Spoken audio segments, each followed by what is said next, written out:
which begins with James O'Keefe. And he had an undercover working on, maybe is the proper way to put it, working on the vice president. Is it Hayden Kirkpatrick? Working on him and finding some very interesting things out. And white people, we're told all the time, white people, they just don't have any problems in life. There is no discrimination against them. There is no persecution, no exploitation. They've got it easy. They got something called white privilege. But of course, we know here the opposite is true.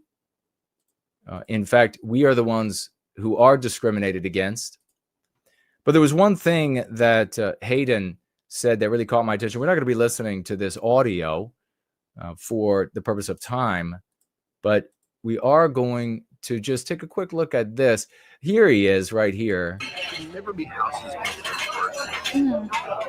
where like people want to be built in areas where they have like natural areas around them for their ego, but they're also it's a desert. Hayden Kirkpatrick is the Vice President of Innovation and Venture Capital at State Farm. Hayden states they're moving away from hiring white people, wanting to hire more Hispanic and Latinos, getting towards the 2040 workforce. I personally, I tasked my HR team with finding me, because I'm Native Asian. I go, you need to find me the talent profile of the workforce of the future. I want the 2040 workforce. So go map for me the demographic profile of America in 2040, more Hispanic and Latino. Oh, to your own house, you said? Oh, wait. Hayden Kirkpatrick. He's being biased away. He says, quote, I'm being biased away from my own kind, white people. So he's literally ordering for the hiring. And this is, of course, been going on forever. He's just another executive in power in an international entity, national and international entities. This is a giant company. And we've been seeing this for our entire lives. These people come in and they say, here are our diversity goals, which means our white erasure goals. That's how we talk about it. The white erasure goals. Here's our white erasure goal for this quarter. And then at the end of the quarter, they celebrate achieving the white erasure goal. Or they say, well, we almost hit the white erasure goal, or we exceeded the white erasure goal. If they've fallen short, they then say, we're doubling down. We're going to invest more money and more time on training and recruiting from all of these other communities to achieve our white erasure goal. And you can see they couch these things in convenient arguments every single time. And in this case, this Kirkpatrick is saying that, well, I'm telling them to not hire white people. I'm biased away from white people, meaning he's discriminating, he's persecuting, etc., white people, because I want to hire the workforce of 2040. His anticipation is that what 2040 is going to be. Now, it doesn't matter. It doesn't matter, because his argument is merely an anti-white pretext to arrive at an anti-white conclusion. Here you have an enormous State Farm, enormous company. So these little things like this we come across, these little snippets of news, you remember these. If you're in a situation where you have to address, maybe you don't remember the specific details, you remember enough, you could do a search engine search and pull up the details on these different individuals. Literally, imagine, you can't imagine a black executive saying, I'm biased against my people. I'm going to be hiring anybody but my people. Could you imagine a Jewish executive saying, I'm going to hire anybody but my people? And resist the temptation to erroneously conclude that every white person who is biased against white people is automatically a Jew, because that goes nowhere. That doesn't benefit us. That is shirking your duty. We have to take the hard pill. We have to recognize that there are white people this anti-white, because there are, and they are everywhere. We have to address it. We have to address that it's the story that we are in that causes these anti-white outcomes in people.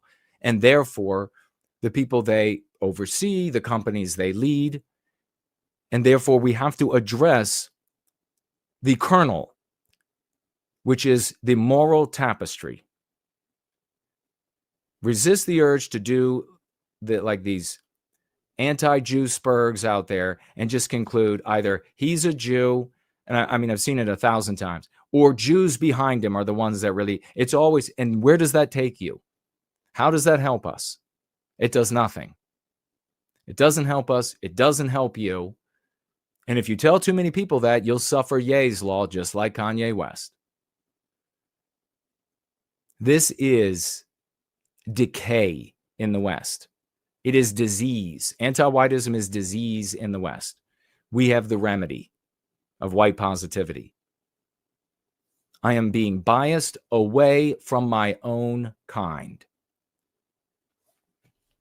How many times James O'Keefe was just down in, and I assure you that James O'Keefe, based on his statements over the years and other circles of friends and the like, that he would not be reporting on discrimination against white people if it wasn't in every interview that his operators end up recording with their marks.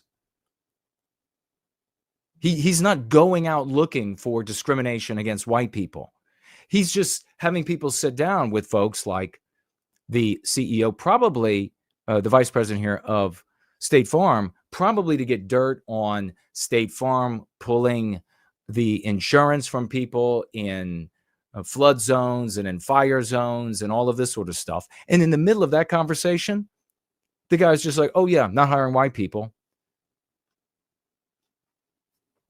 And then for that conversation with his date, the convenient argument of, well, I want the next workforce, to make that somehow sound like it's strategic, like it's a smart business move.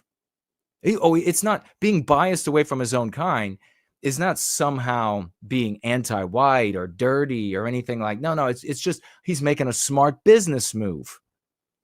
Convenient argument for his date. In all these cases, just about every single case, it's like a date. It's a prospective date. And the people just open up. So you remember O'Keefe did the same thing and found troves of anti-white info at Disney. And nobody ends up talking about this. All of these cuck outlets out there, none of them end up going over this as they would if these people were talking about preventing blacks or preventing Jews or preventing Arabs from getting work. You know, the Daily Wire would never stop talking about it if it were blacks. In fact, we saw many content creators, many of them, talking about the discrimination against black actors because they weren't black enough at Disney, which is, talk about bending so far backwards that you break your back, to say that black people are being victimized when what they're doing, what they literally said, and you can go back and listen to the conversations and look at the documents. Maybe it's just my opinion. But what they said was, we don't want white people. We don't even want non-white people that have white in them. And a cuck immediately turns around and makes that into, well, they're hurting blacks now. I mean, brain blows up at that level of duplicity. And it reveals, once again, that the right is anti-white. O'Keefe does not want to find this information.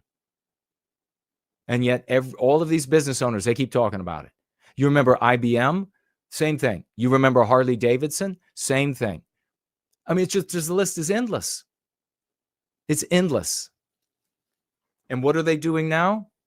Well, they're changing the name of these programs. How will they get to anti-white outcomes? When the government comes in, if the government comes in for 3 years or so, and then that's reversed after that. But what will they do when the government, or if the government comes in and says, no, you can't do that. It's got to be on merit.